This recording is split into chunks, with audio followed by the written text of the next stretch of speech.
여러분, 원주의 사람들은 어떻게 하나님의 뜻에 대해서 거스렸는지, 또 하나님께서는 그때마다 어떠한 은혜와 자비로 그들을 용납하시는지를 봐야 되는 것이 바로 역사입니다. 그 역사책은 우리가 한국사를 암기하듯이 이렇게 달달달달 그 순서대로 외우는 게 그것이 목적이 아닙니다.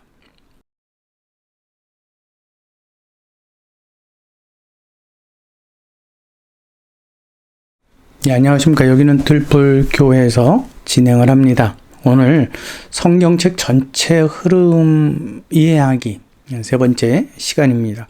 오늘 성경책에 기록된 역사와 그 인물들에 대해서 어떻게 이해할 것이냐를 간추려서 설명을 드리려고 합니다. 성경책에 있는 역사 내용을 어떻게 이해할 것이냐, 그리고 전제로 말씀을 드립니다. 우리가 왜 성경책 전체 내용을, 그 흐름을 우리가 이해를 해야 하느냐, 거기에 대해서 혹시 의문이 드실 수도 있을 것 같아서 그 말씀을 잠깐 드리고 설명을 이어가도록 하겠습니다.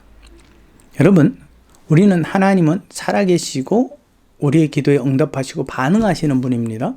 그 반응이 때때로 그 성경의 본문으로 우리에게 들려질 때가 있습니다.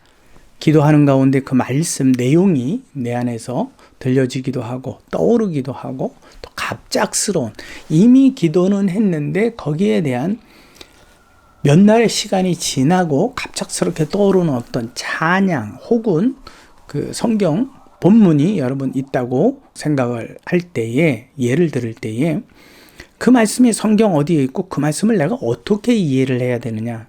하나님은 이처럼 성경의 말씀을 두고서 우리에게 응답도 주시고 위로와 책망을 주시기도 합니다. 그러므로 직접적인 말씀뿐만 아니라 성경을 통해서 내가 받는 하나님의 어떠한 메시지에 대해서 내가 정확하게 이해를 해야 하지 않겠습니까? 그것을 위해서 우리가 본문을 바르게 해석해야 될 의무가 있습니다.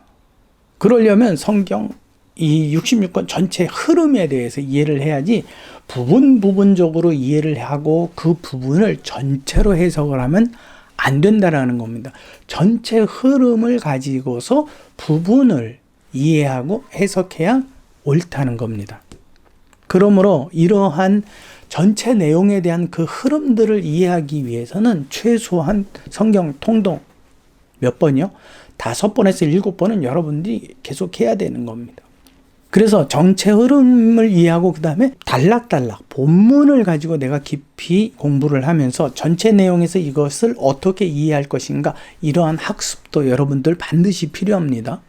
성경은 목사님의 설교만으로 아멘 한다고 될 일이 아닙니다. 여러분들이 분별해야 됩니다. 그렇기 때문에 사도행전에서 어디 사람들이죠? 바울의 이야기를 듣고 이것이 참인가 하여 성경을 상고했다라고 되어 있는데, 이 부분도 여러분들이 꼭 기억하시기 바랍니다. 여러분, 성경 역사에 관해서 먼저 이야기합니다. 우리는 역사서, 즉 여호수아서, 사사기, 그 다음에 사무엘 상하, 열왕기 상하, 역대 상하, 이러한 부분들을 어떻게 이해하고 우리는 그 왕들을 전부 다 알아야 되느냐? 여러분, 그렇지 않습니다. 그리고 거기에 나오는 인물들을 내가 다 기억을 해야 되느냐? 전혀 그렇지 않습니다. 거기에 나와 있는 연도에 대해서 우리가 그걸 따져봐야 되느냐? 그렇지 않습니다. 그러면 왜 성령께서 성경책에 이 역사 기록을 포함시켰느냐라는 것을 여러분들이 먼저 아셔야 되는 겁니다. 먼저 알고 난 다음에 그 다음에 필요를 따라서 왕들의 계보와 그 순서와 이런 부분도 연구하고 공부할 수 있는 겁니다. 즉, 창조주 하나님께서 원조의 사람들을 구속하시는 그 구속의 과정에 대하여서 하나님은 아주 성실하게 그들이 하나님의 언약을 깨뜨리고 또 우상을 섬기는 그 모든 과정 가운데에서도 하나님은 한 번도 자기 자신과의 언약을 잊지 아니하시고, 즉 여자의 후손이죠. 그 여자의 후손을 끝까지 지켜내시는 과정이 바로 역사입니다. 거기에서는 나타나는 인물마다 여러분 온전한 인물이 거의 없습니다. 거기에는 온전하신 하나님만 존재합니다. 그들이 깨고 어그러뜨린 일에 대해서 하나님은 바로 세워가며 그들을 책망하시면서까지도 당신의 언약을 이루시기까지, 성취하시기까지 끝까지 그들에게 진노나 막강한 분노, 멸절하지 아니하시고 그들에게 채찍을 대시되 그들을 멸하지 아니하시면서 당신의 언약을 이루어 가시는 그분의 성실하심과 그분의 인내하심이 그 역사 가운데 고스란히 들어가 있는 겁니다. 그러므로 우리가 그 역사 가운데 등장하는 인물에 초점을 맞추다 보면 하나님이 어떠한 분인지에 대해서 우리는 망각을 해버립니다. 그건 아무런 도움이 되지 않습니다. 그렇기 때문에 역사책을 대하는 여러분들의 자세가 역사가 이러한 내용이었지, 이러한 중심이었지, 나는 여기서 하나님을 발견해야 돼 라는 생각을 먼저 가져야만 합니다.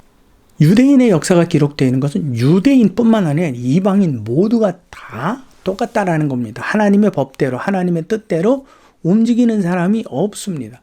거기는 성실하신 하나님이 계셨기 때문에 하나님의 언약이 이루어진 겁니다. 이걸 여러분들이 보셔야 되는 겁니다. 그렇다면 오늘날 이 말씀을 읽는 저와 여러분들도 믿음이 온전하다고요? 아니요. 우리는 하나님의 뜻을 이루는 사람이라고요? 아니요. 그 이루는 하나님이 성실하시고 그분의 인내가 우리를 당신의 뜻 안에서 온전한 믿음에 이르기까지 인도해 가신다는 사실을 여러분들이 확인을 하셔야만 합니다. 그러므로 여러분, 원주의 사람들은 어떻게 하나님의 뜻에 대해서 거스렸는지, 또 하나님께서는 그때마다 어떠한 은혜와 자비로 그들을 용납하시는지를 봐야 되는 것이 바로 역사입니다. 그 역사책은 우리가 한국사를 암기하듯이 이렇게 달달달달 그 순서대로 외우는 게 그것이 목적이 아닙니다. 한 가지 예를 들어 드립니다. 기브온이라는 그 한 부족이 등장을 합니다. 기브온. 여호수아가 이제 그 가나안 땅을 점령하러 갈 때 기브온 족속이 등장을 하는데 그들은 예루살렘 근처 여리고 근처에 살면서도 그들은 아닌 척하고 거짓으로 자기 자신들을 꾸며내어서 아주 불쌍하고 연약한 부족으로 그 여호수아와 이스라엘 백성들 앞에 나아가서 화친을 청합니다. 그때 분명히 이미 그 요단강을 건너기 전에 모세를 통해서 너희가 가나안 땅에 들어가면 다 멸절하라 말씀하셨음에도 불구하고 그들은 멸절하지 않습니다. 오히려 그들에게 하나님의 이름을 두고 멸절하지 않고 살려줄 것과 화친할 것을 약속해 버립니다. 근데 이것이 옳으냐 그러냐라는 거죠. 이건 역사입니다. 옳으냐 그러냐? 여호수아의 입장에서 볼 때 또 그 가나안을 점령해 가고 있는 막 점령해 가서 막 힘이 충천하고 있는 그들 입장에서는 옳은 일일 수 있습니다. 선하게 보이는 일일 수도 있고 자비를 베푸는 일일 수도 있습니다. 근데 여호수아 9장 4절과 5절에 보면 그들이 꾀를 내어 헤어진 전대, 헤어진 가죽 포도주 부대를 낡아서 기운 신과 옷을 입고 또 곰팡이 난 떡을 준비해서 갑니다. 우리를 좀 봐달라고. 당신네들은 큰 아주 강한 민족이고 우리는 그렇지 못하다고. 근데 여호수아에게 이러한 평가의 글을 기록을 합니다. 여호수아서 9장 14절에서부터 18절에 보면 무리가 그들의 양식을 취하고는 어떻게 할지 여호와께 묻지 아니하고 여호수아가 곧 그들과 화친하여 그들을 살리리라는 조약을 맺고 회중 족장들이 그들에게 맹세하였더라. 여러분 이건 어떻게 된 겁니까? 하나님의 뜻대로 행한 게 아닙니다. 여호수아가 하나님의 뜻을 어그러뜨려 버렸습니다. 누군데? 이스라엘 전체를 이끌어가는 족장이었습니다. 이것을 하나님께서 이제 바로 세워가시는데 그들이 그렇게 생각 없이 행했던 자기 기분대로 행했던 기브온 살리기, 기브온과 화친하기 그것이 역사의 먼 뒤안길에서 어떻게 등장을 하느냐 하면 그들과 조약을 맺은 후 사흘이 지나서야 그들이 이웃에서 자기들 중에 거주하는 자들이라 함을 들으니라. 이스라엘 자손이 행군하여 셋째 날에 그들의 여러 성읍들에 이르렀으니 그들의 성읍들은 기브온과 그비라와 브에롯과 기럇 여아림이라. 그러나 회중 족장들이 이스라엘의 하나님 여호와로 그들에게 맹세하였기 때문에 어찌할 수 없었다. 이렇게 생존하게 된 그 기브온이 살았던 그 산당, 그 구릉 지역, 그들이 거주했던 그 지역에 너무 좋은 곳이 하나가 생겼습니다. 그래서 나중에 다윗이 거기에 하나님의 그 회막과 그 제단을 그쪽에다 갖다 놓습니다. 그러다 보니까 사람들이 어떻게 합니까? 그 기브온의 그 지역에 있어서 서서히 여기서는 신들에게 제사하는 곳이구나라는 생각들을 갖게 됩니다. 그래서 거기에 이방 신상들을 향한 산당들을 만들어 버립니다. 그 산당이 점점 커지게 되는 거죠. 그러므로 남유다가 결국에는 그곳에 이방 신상들을 가져다 놓고 제사함으로 그 산당들을 세웠습니다. 거기에는 하나님의 회막도 같이 있었습니다. 나중에 그것이 예루살렘 성전으로 옮겨가기는 했어도 여전히 백성들은 어떻게 이해를 합니까? 아, 여기는 신상들에게, 신들에게 제사하는 땅이야, 곳이야. 그래서 거기에 수많은 이방 신상들이 자리를 잡게 되고 이스라엘의 마음을 훔쳐서 우상을 숭배하게 합니다. 역대하 28장 25절에 보면 이렇게 기록을 합니다. 유다 각 성읍에 산당을 세워 다른 신에게 분향하여 그의 조상들의 하나님 여호와를 진노하게 하였더라. 만약에 기브온 족속을 완전히 밀어버렸더라면 이와 같은 일들은 이렇게 쉽게 일어나지 않았을 겁니다. 근데 그 불씨앗을 지금 여호수아가 남겨놓은 겁니다. 이게 어떻게 번져나갈지 그 다음 일은 전혀 생각하지 못하고 말입니다. 이것을 성경은 가나안 정복기로부터 시작해서 쭉 해서 이스라엘 멸망에 이르기까지 그 획을 그어가면서 이게 어떻게 역사되어졌는지, 이스라엘이 왜 멸망하게 되었는지에 대한 중심축을 따라서 설명되어지고 있는 겁니다. 역사는 이것을 봐야 합니다. 그들은 어그러뜨렸어. 그러나 하나님은 그 어그러짐 속에서 당신의 언약들을 항상 새로운 당신의 은혜로 채워가고 성취해 가셨어. 역대하 36장 14절에서부터 17절까지 말씀입니다. 모든 제사장들의 우두머리들과 백성도 크게 범죄하여 이방 모든 가증한 일을 따라서 여호와께서 예루살렘 거룩하게 두신 그의 전을 더럽게 하였으며 그 조상들의 하나님 여호와께서 그의 백성과 그 거하시는 곳을 아끼사 부지런히 그의 사신들을 그 백성에게 보내어 이르셨으나 그의 백성이 하나님의 사신들을 비웃고 그의 말씀을 멸시하며 그의 선지자를 욕하여 여호와의 진노를 그의 백성에게 미치게 하여 회복할 수 없게 하였으므로 17절 하나님이 갈대아 왕의 손을 들어 바벨론이죠. 다 넘기심에 그가 와서 그들의 성전에서 칼로 청년을 죽이며 청년 남녀와 노인과 병약한 사람을 긍휼히 여기지 아니하였으며 쭉 기록이 되어 있습니다. 여러분, 산당을 차지하고 있던 그 기브온, 그들과는 어떠한 언약을 맺었다고요? 하나님의 이름으로 그들과 화친할 것을. 그 땅은, 기브온이 거하였던 땅은 이스라엘이 완전히 정복해서 새로운 땅으로 개간했어야 되는데 기브온 족속을 살려두는 바람에 그곳은 전혀 생각지 못한 이스라엘의 복병이 되었습니다. 우상을 섬기게 하는. 성령 하나님께서 성경책 역사 기록을 통해서 우리에게 가나안에 들어가면 이런 일을 행하라고 모세를 통해 명령하신 그 명령을 여호수아가 어그러뜨렸어요.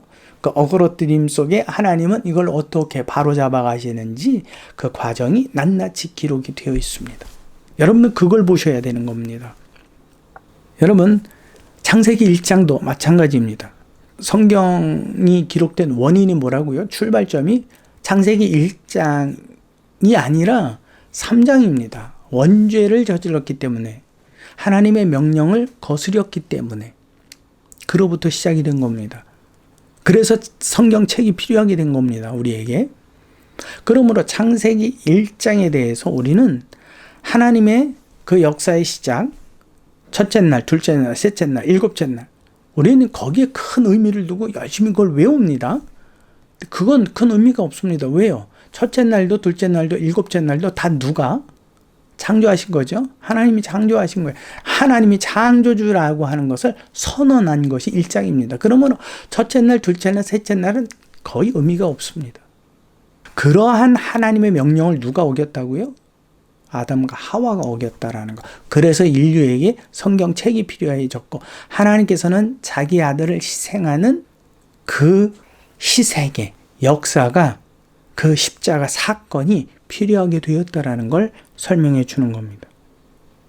그러므로 여러분, 창세기 1장 1절로 사실은 창세기 1장의 이 모든 내용들을 다 함축하고 있습니다. 나는 누구라고요? 하나님이라고. 하나님이 너희가 어그러뜨린 내 모든 질서를 내가 다시 바로잡아가는 거라고. 그것이 제사와 그것이 그리스도로, 그것이 사도를 통해서 우리에게 복음으로 전해진 모든 내용이라고. 이걸 설명해 주고 있는 겁니다. 그러므로 여러분, 창세기 1장을 다 외운다고 해서 여러분 굉장히 믿음 있고 똑똑한 게 아닙니다. 거기엔 무엇을 전달하고자 하느냐, 성령께서 무엇을 전달해 주고자 그 내용을 기록하게 하셨느냐라는 것을 우리가 이해하고 파악하지 못하면 아무런 의미가 없어지는 겁니다. 그러므로 그 성경의 역사에는 이처럼 인간은 어그러뜨리고 하나님은 개입하시고 다시 바로잡아가시고 어그러뜨리고 또 하나님께서는 개입하셔서 바로잡아가시고 그 생각을 가지고 역사서를 대하는 게, 그리고 그 역사서를 읽는 게, 그것이 중요한 포인트입니다. 두 번째, 여러분 성경에 등장하는 인물들에 대해서 여러분 굉장히 많은 관심을 가지고 있습니다. 그렇죠? 아브라함, 이삭, 야곱, 이스라엘의 3대 족장, 선택에 대한 하나님 그 3대 족장이 나오죠. 모세라든지 여호수아, 이런 인물들에 대해서 사무엘, 엄청나게 많은 관심들을 가지고 있습니다. 그러나 한 가지 여러분들이 꼭 기억해야 되는 것은 누구나 할 것 없이 원죄의 사람으로서는 하나님 앞에 온전한 자가 없다라는 겁니다. 이게 여러분들 안에 항상 전제가 되어 있어야 돼요. 전제가 되어 있지 않으면 성경을 이해할 수 없습니다. 아브라함과 이삭과 야곱이 믿음이 온전해서 하나님 보시기에 완전했기 때문에 그들을 선택하신 게 아니에요. 그 선택은 하나님의 임의예요. 그분은 자기 자신과 약속하신 거예요. 내가 이를 선택하고 이를 끌어갈 것이다. 근데 조건이 있어요. 그가 동의하에서. 이런 부분들은 하나님의 허락하심에 대해서는 또 다른 시간에 같이 나누도록 하고요. 하나님께서 자기 자신과 약속한 거예요. 어떠한 사람들을, 믿음 없던 그들을. 그래서 하나님께서는 그들이 믿음 있기까지, 믿음에 완전하기까지, 성숙하기까지, 그리스도의 분량에 이르기까지 그분이 그들을 수십 년 동안이라도 놓지 아니하시고 버려버리지 아니하시고 어떻게 하시는 거예요? 끝까지 인도하시는 거예요. 그러니까 우리는 아브라함과 이삭과 야곱 대신에 나의 연약한 믿음의 상태의 사람인 나를 거기다 대입시켜서 볼 때에 나도 또한 누구처럼 인도하신다? 아브라함, 이삭과 야곱처럼 인도하시는 하나님이 계시다라는 사실이 그 역사서를 통해서 우리에게 주시는 교훈이란 말이에요. 그 인물을 통해서. 역사적 인물이죠. 이걸 여러분들이 꼭 보셔야 되는 겁니다.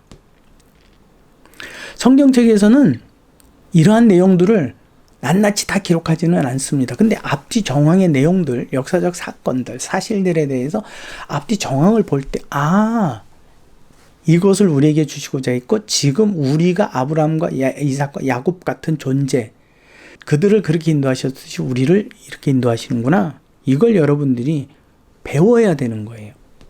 그렇기 때문에 믿음이 온전해서 선택함을 받았다? 아니에요. 믿음이 온전하니까 그들이 부여졌다? 아니에요. 이걸 여러분들이 혼돈하면, 잘 믿으면 부요해진다라는 이 기복신앙으로 잘못 오해되어지고 삐뚤어져 가요. 믿음에서 자꾸 벗어나요.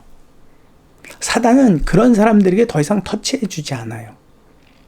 간섭하지도 않고 못살게 굴지도 않아요. 시험하지도 않아요. 그냥 내버려둬요. 왜요? 어차피 그들의 믿음은 바르게 진행이 되지 않기 때문에 그렇습니다. 그러므로 성경에 등장하는 어떤 기록된 그 사람들은 믿음에 있어서 온전한 사람이 없습니다. 어떻게 본다면 그건 상대적인 평가일 수도 있고요. 하나님의 특별한 선택을 통해 약속을 이루시는 과정의 사람일 수도 있을 뿐입니다. 그러므로 여러분들이 이 역사적 인물들에 대해서 너무 추앙하는, 희한한, 우리는 아브라함 같아져야 돼, 이삭 같은 축복을 받아야 돼, 이 거부가 되는 축복, 여기에 초점이 맞춰지면 안 된다라는 사실입니다. 그들의 믿음이 성장해 가는 과정, 그 안에서 여전히 그들을 인도하시는 하나님을 봐야만 합니다.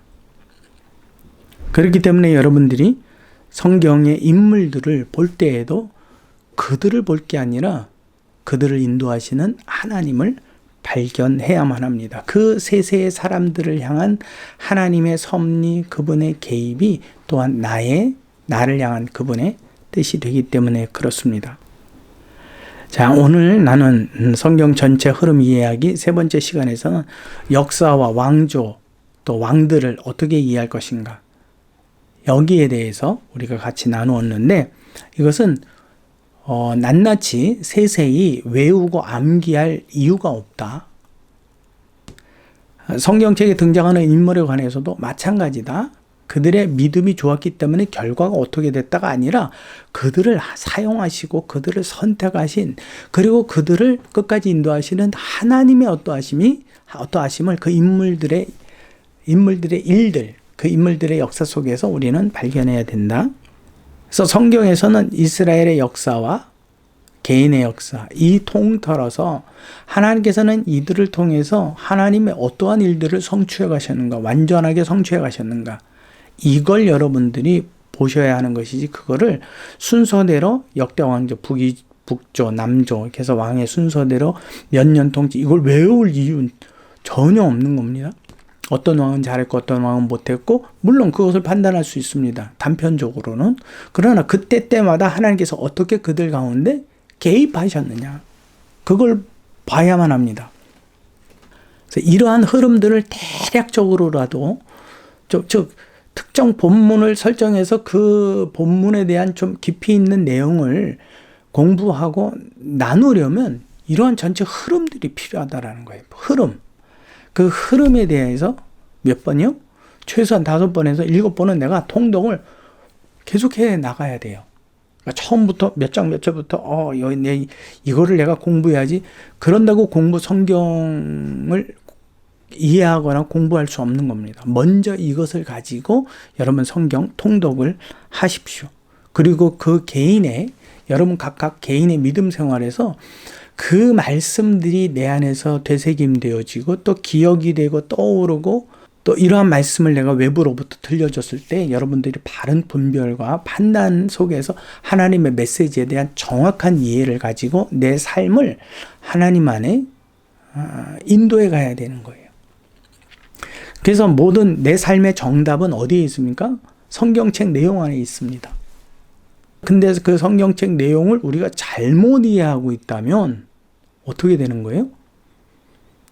나는 하나님의 메시지는 바르게 받았어도 해석과 이해가 어그러지면 나는 하나님의 뜻에서 벗어난 삶을 살게끔 되어 있는 거예요.